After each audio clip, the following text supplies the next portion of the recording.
प्रतिज्ञा साथ सबको मिलके चलना है। करे प्रतिज्ञा साथ सबको मिलके चलना है। खुद को बदल हमको जहाँ सारा बदलना है। खुद को बदल हमको जहाँ सारा बदलना है।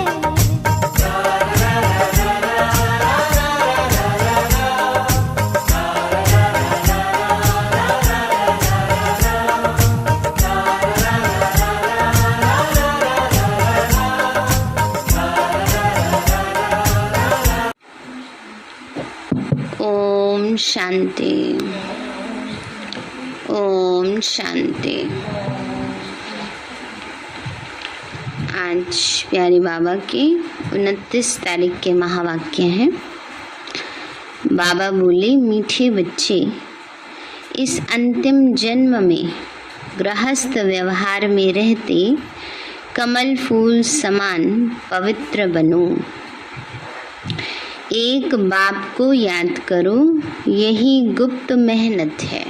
मीठे बच्चे, इस अंतिम जन्म में गृहस्थ व्यवहार में रहते कमल फूल समान पवित्र बनो। एक बाप को याद करो, यही गुप्त मेहनत है। प्रश्न है, ज्ञान का तीसरा नेत्र मिलते ही कौन सा कंट्रास्ट स्पष्ट अनुभव होता है? बाबा बोले, भक्ति में भगवान को पाने के लिए कितना दर दर भटक रहे थे, कितनी ठोकरें खा रहे थे, अभी हमें वह मिल गया है ना। बाबा कहते हैं, बच्चे अभी वो हमें मिल गया है। साथ साथ रहम आता, मनुष्य बेचारे अभी तक भी भटक रहे हैं। बाबा कहते हैं, बच्चे साथ साथ रहम भी आता है कि बेचारे देखो कैसे भटक रहे हैं, रास्ता ढूंढ रहे हैं। बाबा ने हमें भटकने से छुड़ा दिया, हम बाबा के साथ जाने की तैयारी कर रहे हैं। गीत है, आज अंधेरे में है हम इंसान, सुख का सूरज चमका दे भगवान। ओम शांति। एक तरफ भक्त याद कर रहे हैं, दूसरी तरफ में आत्माओं को तीसरा नेत्र मिल चुका है, अर्थात आत्माओं को बाप की पहचान मिल चुकी है। वह कहते हैं, हम भटक रहे हैं, अभी तुम तो नहीं भटकते हो। कितना फर्क है। बाप तुम बच्चों को साथ ले जाने के लिए तैयार कर रहे हैं। मनुष्य गुरुओं पिछाड़ी तीर्थ यात्रा, मेले मलाखड़े आदि पिछाड़ी कितना भटक रहे हैं ना। बाबा ने कहा, देखो मनुष्य कितना भटक रहे हैं, मेले मलाखड़े में जाते हैं, तीर्थ यात्रा करते हैं, किसी तरह से भगवान मिल जाए ना। तुम्हारा भटकना अब छूट गया है। बच्चे जानते हैं, इस भटकने से छुड़ाने के लिए बाप आया हुआ है।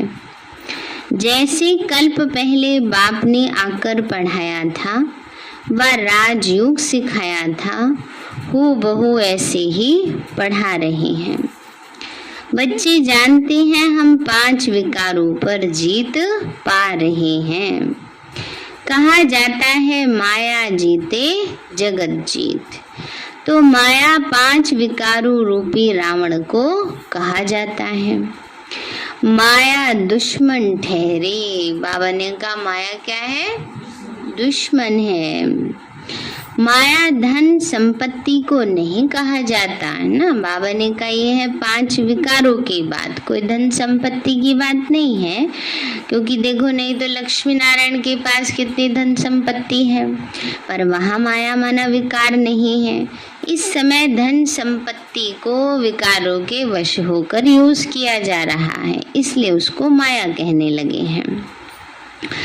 तो बाबा कहते हैं, बच्चे तो माया है 5 विकारों रूपी रावण को कहा जाता। माया दुश्मन ठहरी। माया धन संपत्ति को नहीं कहा जाता। लिखना भी है 5 विकारों रूपी रावण व माया। तो मनुष्य कुछ अर्थ समझे, नहीं तो समझ ही नहीं सकते। माया जीते जगत जीत। इसमें यादवों और कौरवों व असुरों और देवताओं की कोई बात नहीं। स्थूल लड़ाई होती नहीं। गाया जाता है योग बल से माया रावण पर, जीत पाने से जगत जीत बनते हैं। तुम बच्चे जानते हो कहा जाता है, जगत कहा जाता है विश्व को। विश्व पर जीत पहनाने के लिए विश्व का मालिक ही आते हैं। बाबा ने कहा सारी विश्व पर जीत पहनाने के लिए विश्व का मालिक वो कौन है? शिव बाबा है। वही आकर के हमें वो ज्ञान देते हैं जिससे हम मन जीते सो जगत जीत बनते हैं। हमें कोई बाहुबल से लड़ाई झगड़ा नहीं करना, कोई किसी पर विजय नहीं पानी है कि किसी को गिरा करके ऊंचा उठना है, नहीं। ये तो योग बल की बात है, अपने मन के ऊपर जीत पाने की बात है। बाबा ने कहा बच्चे वही सर्वशक्तिवान है। यह तो बच्चों को समझाया गया है। बाप को याद करने से ही पाप भस्म हो जाते हैं। मुख्य बात है याद की। याद करने से तुम्हारे से कोई विकर्म नहीं होगा और खुशी में भी रहेंगे। पतित पावन बाप आए हैं पावन बनाने, तो फिर हम विकर्म क्यों करें? बाबा कहते हैं पतित पावन बाप आए हैं पावन बनाने, तो हम पाप कर्म क्यों करें? अपनी संभाल करनी है। बुद्धि तो मनुष्यों को है, इसमें और कुछ लड़ने आदि की बात नहीं। सिर्फ 5 विकारों को जीतने के लिए बाप को याद करना बहुत सहज है। बाबा कहते हैं बच्चे माया पर जीत पाने के लिए क्या करना है? बाबा को याद करना है, और कुछ मेहनत बाबा ने दी नहीं है हमें। हाँ, इसमें मेहनत लगती है, टाइम लगता है। माया दीवा बुझाने के लिए घड़ी घड़ी तूफान लाती है। बाकी इसमें लड़ाई की तो कोई बात ही नहीं। वहाँ तो है ही देवताओं का राज्य, असुर तो कोई होते नहीं। बाबा कहते हैं सतयुग में असुर तो कोई होते नहीं ना। सतयुग में तो सब देवी कुल की आत्माएं हैं, एक ही कुल है। हम हैं ब्राह्मण, ब्रह्मा मुख वंशावली। जो ब्राह्मण कुल के हैं वही अपने को ब्राह्मण समझते हैं। रूहानी बाप हम रूहों को बैठ ज्ञान देते हैं। ज्ञान सागर पतित पावन सदगति दाता एक ही बाप है, वही स्वर्ग स्थापन करने वाला है। तो तुम बच्चों को तो बहुत खुशी होनी चाहिए। वलायत वालों को भी पता पड़ेगा यह तो वही सिंध वाले ब्रह्मा कुमार कुमारियां हैं जो कहते हैं पैराडाइज श्रीमत पर स्थापन करके दिखाएंगे। आत्मा कहती है ना शरीर द्वारा, आत्मा सुनती है और डायरेक्शन पर चलती है। बाबा ने कहा भी आत्मा सुन रही है ना, है? कई बार बाबा कहते हैं आत्मा सुनती हो कि शरीर सुन रहा है? आत्मा सुनती है ना, तो आत्मा ही डायरेक्शन पर चलती है। कल्प कल्प बाप ही आकर युक्ति बतलाते हैं। बाप है गुप्त, किसी को भी पता नहीं पड़ता। कितने ढेर मनुष्यों को समझाते हैं, फिर भी कोटों में कोई ही समझते हैं। तुम बच्चे अब समझते हो हमारा ऑलराउंड पार्ट है। बाप ने समझाया है तुम ही राज्य लेते हो और कोई तो ले न सके, सिवाय तुम भारतवासियों के जो अभी अपने को हिंदू कहलाते हैं। आदमशुमारी में भी हिंदू लिख देते हैं। आदमशुमारी में ना जनगणना करते हैं ना, तो उसमें 4 ही कॉलम बनाते हैं, हिंदू मुस्लिम सिख ईसाई। तो जितने भी और हैं सारे हिंदू की लिस्ट में डाल देते हैं। तो हम भले कुछ भी नाम दें, हम वास्तव में आदि सनातन देवी देवता धर्म के थे। वह देवी धर्म भ्रष्ट कर्म भ्रष्ट हो जाने के कारण अपने को हिंदू कह देते हैं। हिंदू नाम क्यों पड़ा यह भी कोई नहीं जानते। पूछना चाहिए भला ये तो बताओ तुम्हारा हिंदू धर्म किसने स्थापन किया? यह तो हिंदुस्तान का नाम है, कोई बता ही नहीं सकेंगे, है ना। बाबा कहते हैं बच्चे तो हिंदुस्तान का नाम है ना। अंग्रेज आए उन्होंने अपना नाम रख दिया, मुसलमान आए उन्होंने अपना नाम रख दिया, ओरिजिनल जो था वो सब भूलते ही जा रहे हैं। ओरिजिनल नाम क्या है? भारत ना, है। हाँ, आर्यवर्त के बाद भारत, द्वापर से भारत शुरू होता है, लेकिन बाद में सबने अपने अपने अकॉर्डिंग रख दिया है ना। राजा भरत के नाम से पड़ा था भारत ना, उससे पहले आर्यवर्त था। आर्य माना श्रेष्ठ ना, तो जहाँ श्रेष्ठ कुल की आत्माएं रहती हैं वो आर्यवर्त हुआ। फिर उसके बाद द्वापर से राजा भरत आए, उनके नाम से भारत नाम पड़ा। फिर उसके बाद मुसलमान आए, उन्होंने अपना हिंदुस्तान रख दिया है। उसके बाद वो सिंधु नदी से पड़ा है, सिंधु से हिंदू, हिंदू से हिंदू और हिंदू से हिंदुस्तान। और अंग्रेज आए, उन्होंने इंडिया रख दिया। तो इसलिए सबने अपने अपने उसमें चला दिया। हाँ, तो इसलिए बाबा कहते और कोई बता ही नहीं सकेंगे। तुम बच्चे जानते हो अब ब्राह्मण देवता क्षत्रिय धर्म की स्थापना हो रही है। कहते हैं ब्राह्मण देवी देवताए नमः। ब्राह्मण है सर्वोत्तम नंबर 1। वास्तव में स्वर्ग सत्यु को कहा जाता है। रामचंद्र के राज्य को भी स्वर्ग नहीं कहा जाता, सेमी स्वर्ग कहेंगे। बाबा कहते हैं बच्चे रामचंद्र के राज्य को स्वर्ग नहीं कहा जाता, भाव यह है वो सेमी स्वर्ग है, 2 कला कम हो जाती है ना। आधा कल्प है राम राज्य, आधा कल्प है आसुरी राज्य, यह सब दिल में धारण करना है। अभी हमको स्वर्ग में जाने के लिए क्या करना है? बाबा ने कहा पवित्र तो जरूर रहना ही है।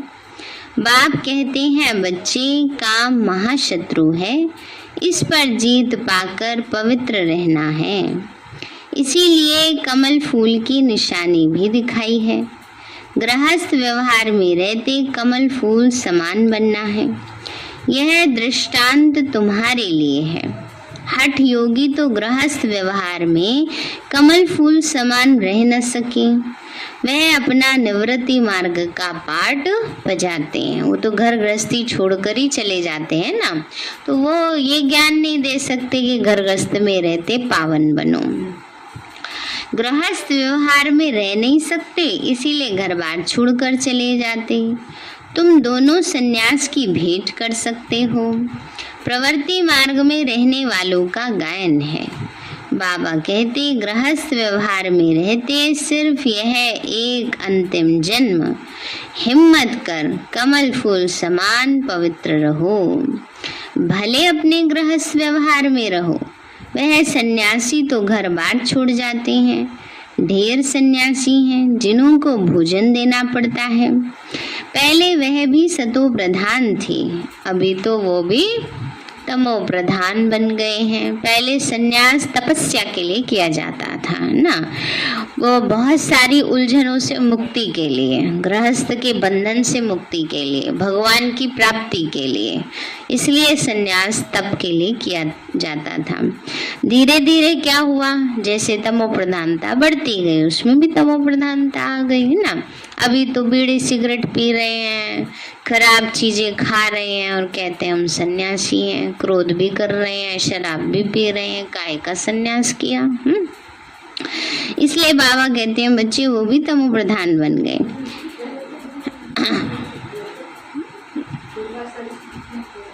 लेकिन हाँ, ये बात सही है कि ऋषि मुनियों में क्रोध होता है ना, लेकिन उनका जो तप का बल था वो उससे कवर अप कर लेते थे। लेकिन अब धीरे धीरे उनको देख करके उनकी इच्छाइयाँ, उनका तप तो किसी ने फॉलो किया नहीं, बुराइयाँ फॉलो करते गए ना। तो इसलिए बाबा कहते हैं बच्चे, बाप समझाते हैं इस पति दुनिया का विनाश भी होना है। थोड़ी थोड़ी बात में ही एक दो को धमकी देते रहते हैं। बाबा कहते हैं बच्चे आजकल देखो, अगर ऐसा नहीं होगा तो बड़ी लड़ाई लग जाएगी। तुम बच्चे समझते हो कल्प पहले भी ऐसे ही हुआ था। शास्त्रों में लिखा है पेट से मूसल निकले यह हुआ। फिर होली में स्वांग बनाते हैं, है ना, ये होली में स्वांग बनाया जाता है।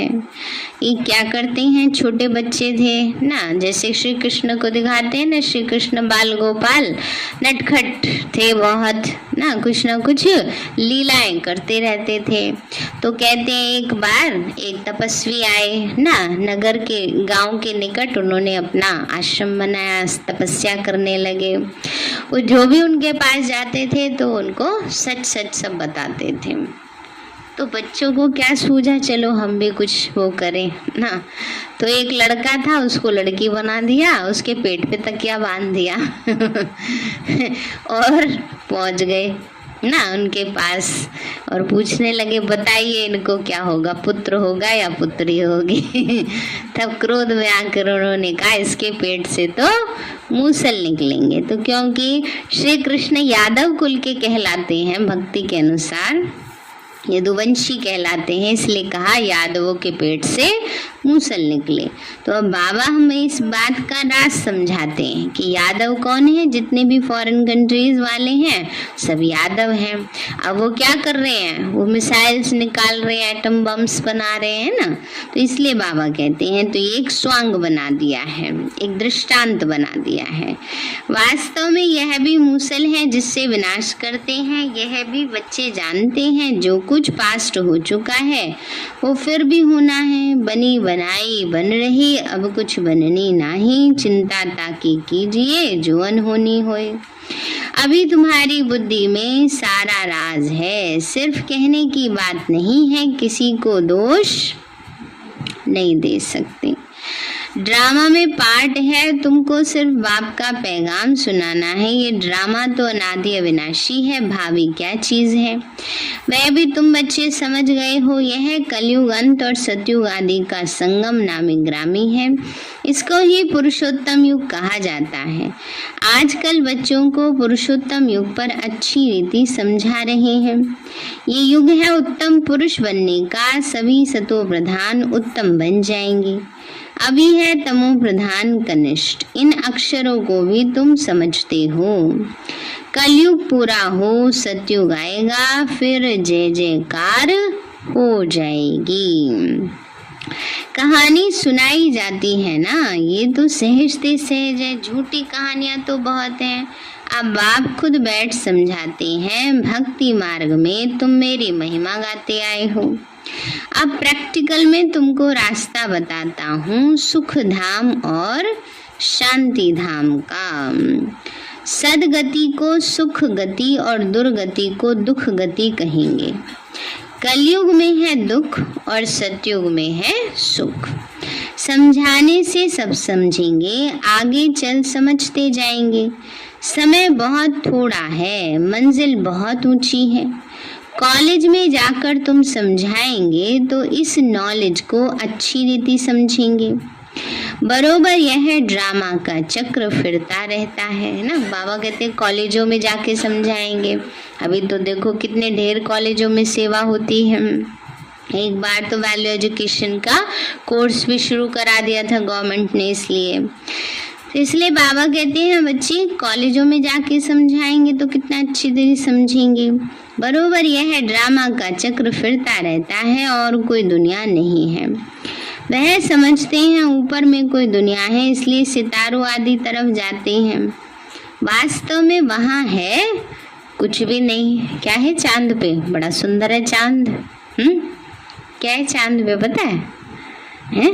कुछ भी नहीं है, ऐसी धरती भी नहीं है बस उड़ते रहते हैं हवा में लोग ना वहाँ ऑक्सीजन है, ना और कुछ है, ना कुछ बोया जा सकता है, ना कुछ किया जा सकता है, ना पानी है, ना ठीक हवा है, ना गुरुत्वाकर्षण बल है। बस उड़ते रहो और काम करते रहो, कैसे चलेगा जीवन है। तो इसलिए बाबा कहते हैं बच्चे पृथ्वी है जिस पर हम रहते हैं, इसी पर हमारे लिए बाबा ने सारे सुख के साधन रखे हैं। हाँ, बाकी बाहर वालों को नहीं है कह देना कुछ भी नहीं है, क्या जाके करोगे, क्या पढ़ाई पढ़ के करोगे, नहीं, जो पढ़ रहे उन्हें पढ़ने दो, क्या हो गया ना। तो बाबा कहते हैं कलयुग है दुखधाम, सुख और दुख का खेल है। बाप थोड़े ही बच्चों को कभी दुख देंगे, बाप तो आकर के दुख से लिबरेट करते हैं। बाबा ने कहा बच्चे, God is one, creation is one, मनुष्य सृष्टि यही है। मनुष्य ही है, सिर्फ देह के धर्म अलग हैं। कितनी वैरायटी है। सतयुग में एक ही धर्म था, उसको कहा जाता है सुख धाम, और ये है दुख धाम। अभी है रावण राज्य। मनुष्यों में 5 विकार प्रवेश हैं, इसलिए रावण राज्य कहा जाता है। वर्ल्ड की हिस्ट्री, ज्योग्राफी का राज अभी तुम बच्चों की बुद्धि में आ गया है। रोज सुनते हो ये बहुत बड़ी पढ़ाई है। तो बाप समझाते हैं अभी बाकी थोड़ा समय है, उसमें बाप से पूरा वर्षा लेना है। धीरे धीरे मनुष्य भी समझेंगे, बरोबर ईश्वर का रास्ता तो यही समझाते हैं। दुनिया में और कोई भी ईश्वर को पाने का रास्ता नहीं बतलाते, ईश्वर का रास्ता ईश्वर ही बताते हैं। तुम तो उनके बच्चे, पैगाम देने वाले हो। कल्प पहले भी जो निमित्त बने होंगे वही बनेंगे और बनाते जाएंगे। बच्चों को विचार सागर मंथन करना है, राय देनी चाहिए। बाबा, हम समझते हैं यह चित्र ऐसे होने चाहिए, इनसे मनुष्य अच्छा समझ सकते हैं। बाबा कम चित्र इसलिए कहते हैं क्योंकि कई सेंटेंस बहुत छोटे छोटे हैं, 5-7 चित्र भी मुश्किल ही रख सकते हैं। बाबा कहते हैं घर घर में गीता पाठशाला हो। ऐसे भी बहुत हैं, एक कमरे में ही सब कुछ चलाते हैं। मुख्य चित्र रखे हो तो मनुष्यों को समझ मिले। आखिरीन भगवान किसको कहा जाता है, उनसे क्या मिलता है। भगवान को बाबा कहा जाता है। बबुलनाथ बाबा नहीं कहेंगे, रुद्र बाबा भी नहीं कहेंगे, शिव बाबा नामी ग्रामी है। बाबा कहते ये वही कल्प पहले वाला ज्ञान यज्ञ है। बेहद के बाप शिव ने यज्ञ रचा है, ब्राह्मणों की रचना की है ब्रह्मा द्वारा। ब्रह्मा में प्रवेश हो स्थापना की है, ये है ज्ञान राजयोग का। और फिर यज्ञ भी है जिसमें सारी पुरानी दुनिया की आहुति पड़ती है। एक वह ही बाप भी है, टीचर भी है और सदगुरु भी है, ज्ञान सागर भी है। ऐसा और कोई तो है नहीं। आजकल यज्ञ रचते हैं तो चारों तरफ शास्त्र रखते हैं, एक आहुति का कुंड भी बनाते हैं ना। वास्तव में यह ज्ञान यज्ञ है जिससे उन्होंने कॉपी की है। यह कोई स्थूल चीज आदि तो है नहीं। ये ज्ञान यज्ञ की बात थी, उन्होंने स्थूल यज्ञ रच दिया ऐसे। अभी तुम बच्चों को बेहद का बाप मिला है, बेहद का ज्ञान मिला है, और कोई ये तो जानते नहीं। बेहद की आहुति पढ़नी है, यह तुम बच्चे ही जानते हो। पुरानी दुनिया खत्म हो जाएगी, वह तो खुशी होती रहती है कि राम राज्य स्थापन हो, यह तो बहुत अच्छा है। परंतु वह तो जो स्थापन करेंगे वो तो अपने लिए ही करेंगे ना, मेहनत सब अपने लिए ही करेंगे। तुम जानते हो यह महाभारत लड़ाई भी यज्ञ से प्रज्वलित हुई है। कहाँ वह हद की बातें, कहाँ ये बेहद की बातें। तुम अपने लिए ही पुरुषार्थ करते हो। जब तक बाप को ना जाने वर्षा तो मिल नहीं सकता। बाप ही आकर आत्माओं को शिक्षा देते हैं। तुम्हारा है सब गुप्त। आत्माएं जो हिंसक बन गई हैं उनको अहिंसक बनना है, किसी पर भी क्रोध नहीं करना है। बाबा कहते हैं बच्चे, जो आत्माएं अहिंसक बन गई हैं, अहिंसक हैं, हिंसक बन गई है, उनको अब अहिंसक बनना है। तो काम, क्रोध, लोभ, मोह, अहंकार, इन सब से मुक्ति पानी है। बाबा ने कहा बच्चे किसी पर भी क्रोध नहीं करना है। 5 विकार जब दान दें तब ग्रहण छूटे, इनसे ही काले हो गए हैं। अब फिर सर्वगुण संपन्न 16 कला संपूर्ण कैसे बने, यह तो बाप ही बैठ समझाते हैं। इन लक्ष्मी नारायण को ऐसा किसने बनाया, कोई गुरु मिला? यह तो विश्व के मालिक थे। बाबा कहते हैं लक्ष्मी नारायण को कोई गुरु मिला क्या? बाबा कहते तो विश्व के मालिक थे। जरूर पास्ट जन्म में अच्छे कर्म किए तब तो अच्छा जन्म मिला है। अच्छे कर्मों से अच्छा जन्म मिलता है तो ब्रह्मा और विष्णु का कनेक्शन भी जरूर है। ब्रह्मा सो विष्णु 1 सेकंड में मनुष्य से देवता बनते हैं। सेकंड में जीवन मुक्ति इसको ही कहा जाता है। बाप के बने और जीवन मुक्ति का वर्षा पा लिया। जीवन मुक्त तो राजा प्रजा सब हैं, जो भी आने हैं उनको जीवन मुक्त बनना है। बाप तो समझाते हैं सबको, फिर है पुरुषार्थ करना ऊंचा पद पाने के लिए। बाबा कहते बाबा तो सबको समझा रहे, फिर कोई समझे ना समझे ना, ऊंचा पद पाने का सबको पुरुषार्थ करना है। सारा मदार किस पे है? पुरुषार्थ पर है। बाबा कहते क्यों ना पुरुषार्थ करते करते हम ऊंचा पद पाएं। बाप को बहुत याद करने से बाप के दिल पर अर्थात तख्त पर चढ़ जाएंगे। बाप कोई मेहनत नहीं देते हैं, अबलाओं से और क्या मेहनत कराएंगे। बाबा कहते माताएं हैं बेचारी भोली भाली अबलाएं हैं, उनसे और क्या मेहनत कराएंगे ना। बाबा कहते बस एक ही मेहनत है, कौन सी? बाबा को याद करो। बाबा कहते हैं बच्चे, धन की देवी लक्ष्मी, शक्ति की देवी दुर्गा। आज वालों ने बनाया ना, रावण ने बनाया। बाबा तो शिव शक्ति बनाते हैं, मनुष्यों ने बना दिया ना। तो बाबा ने कहा बाप की याद है गुप्त, ज्ञान तो प्रत्यक्ष हो जाता है। कहा जाता है इनका भाषण तो बहुत अच्छा है, परंतु योग में कहाँ तक है? बाप को याद करते हैं, कितना समय याद करते हैं? बाबा कहते हैं भाषण अच्छा करते हैं, लेकिन याद कितना करते हैं? याद से ही जन्म जन्मांतर के विकर्म विनाश होंगे। यह स्पिरिचुअल नॉलेज कल्प कल्प रूहानी बाप शिव ही आकर देते हैं, और कोई भी ज्ञान दे नहीं सकते। अच्छा मीठे मीठे सिक्के लदे बच्चों प्रति माता पिता याद प्यार और गुड मॉर्निंग। रूहानी बाप की रूहानी बच्चों को नमस्ते। रूहानी हम बच्चों की रूहानी माता पिता बाप दादा को नमस्ते नमस्ते नमस्ते बाबा नमस्ते। धारणा के लिए मुख्य सार है अविनाशी ड्रामा के राज को बुद्धि में रख किसी को भी दोषी नहीं बनाना है। पुरुषोत्तम बनने का पुरुषार्थ करना है।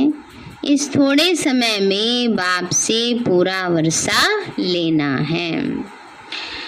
दूसरा पॉइंट है डबल अहिंसक बनने के लिए कभी भी किसी पर क्रोध नहीं करना है। विकारों का दान दे सर्वगुण संपन्न बनने का पुरुषार्थ करना है। बाबा ने कहा विकारों का दान देकर सर्वगुण संपन्न बनने का पुरुषार्थ करना है। वरदान दिया बाबा ने, विश्व परिवर्तन के श्रेष्ठ कार्य में अपनी अंगुली देने वाले महान सो निर्माण भव। विश्व परिवर्तन के श्रेष्ठ कार्य में अपनी उंगली देने वाले महान सो निर्माण भव। बाबा बोले जैसे कोई स्थूल चीज बनाते हैं तो उसमें सब चीजें डालते हैं। कोई साधारण मीठा या नमक भी कम हो तो बढ़िया चीज भी खाने योग्य नहीं बन सकती है ना। बाबा कहते हैं अगर नमक कम हो मीठा कम हो तो उतना टेस्ट नहीं आता है उस चीज में, है ना। ऐसे ही विश्व परिवर्तन के श्रेष्ठ कार्य के लिए हर एक रत्न की आवश्यकता है। सबकी उंगली चाहिए, सब अपनी अपनी रीति से बहुत बहुत आवश्यक है। श्रेष्ठ महारथी हैं, इसलिए अपने कार्य की श्रेष्ठता के मूल्य को जानो।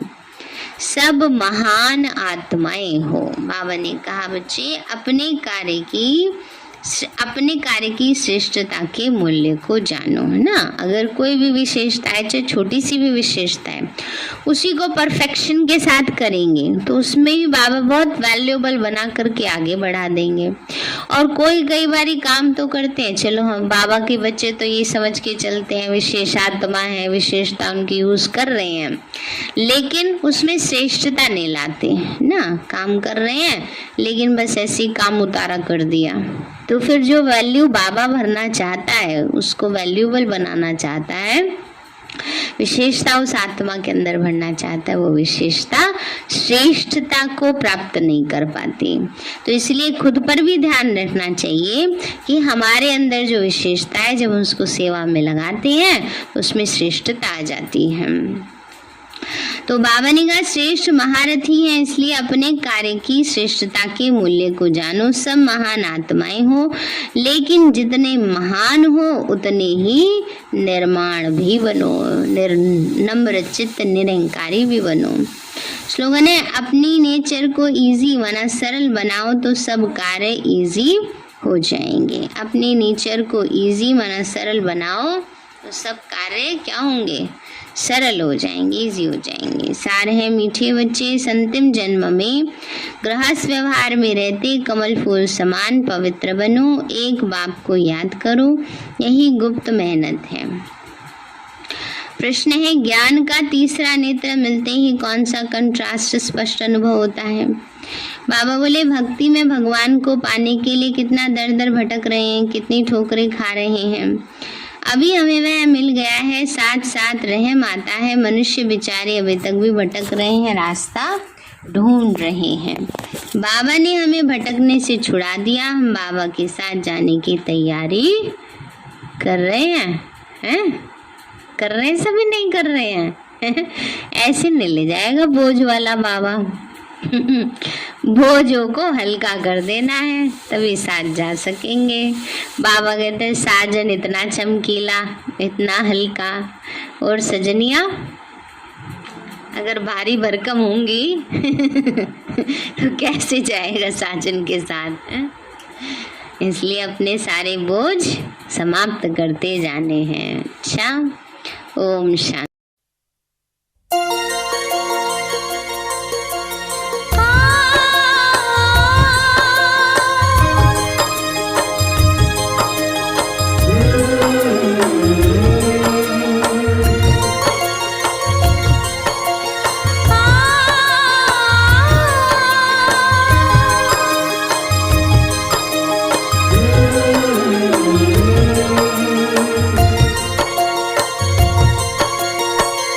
फरिश्ते